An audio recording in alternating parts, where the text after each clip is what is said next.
Hey guys, in Franklin, Tennessee, just south of Nashville today. Heading to Nashville to teach a class and always want to go to Civil War battlefields and look at some historic stuff. And I think we forget how brutal the Civil War was and how many people died right here. This is the Carter House in Franklin. And late in the war, in 1864, the Confederacy was obviously losing and the Union Army was pushing hard to take Nashville. In an attempt to slow them down, the Confederacy blew the bridge here and cut off their advance across the river. And I have kids screaming behind me. The Union Army was kind of stalled, so they set up camp here. They set up in that headquarters right there in a farmhouse, and the Confederacy attacked. 10,000 soldiers here were killed or captured here at this site in bloody hand-to-hand combat. So let's take a look around at the houses. So 10,000 soldiers from both sides were killed or captured here at this location, fighting hand-to-hand, really, really close quarters. If you look behind me, that's the main house right there.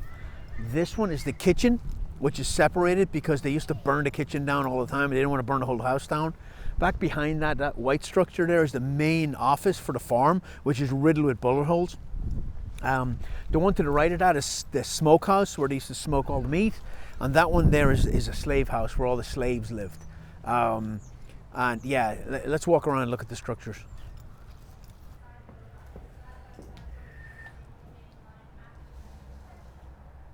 So this is the kitchen. It looks like the house I grew up in, but not really. I'm kidding. Looks like my grandmother's house. So something interesting too, the people who lived here, the Carters, both their sons were in the Confederacy, and the Union Army set up headquarters here in their house. And when the battle happened, one of the sons in the Confederate Army was found on the grounds dead. He died in his home from battle actually on the 2nd of December, 1864, which is today is the 2nd of December. So that white structure over there is the main farm office, and you can see on both sides it's riddled with bullet holes from all the gunfire it took. They say on the plaque it's the oldest battle damaged building from the Civil War that's still standing. That's what they say.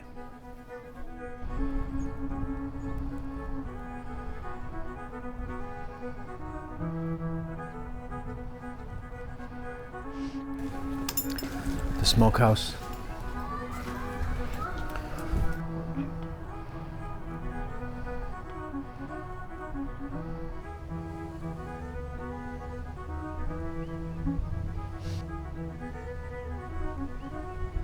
Yeah, you can see the battle damage on some of these buildings from here.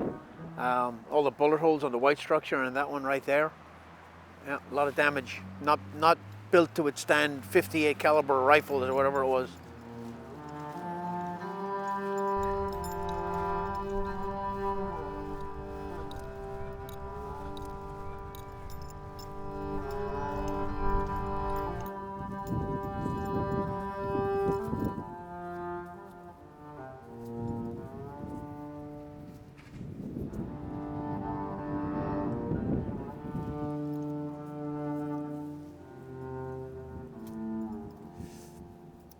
These perfectly round ones will be shot at closer range and directly on, right?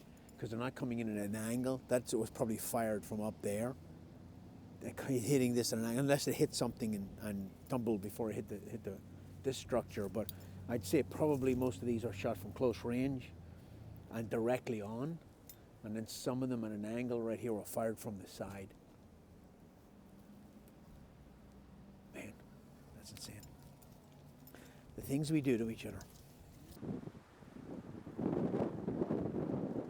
The simplest of technology, you know, devastating weapon, but all it is a big freaking tube and the powder in it and the ball, right? And they set the fuse back here and fire it, and then they elevate it and lower it here to give it more range or less range.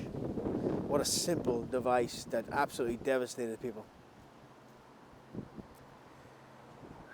I mean, it's the same thing the freaking pirates used on the ships. It really is. It's nothing advanced about it at all.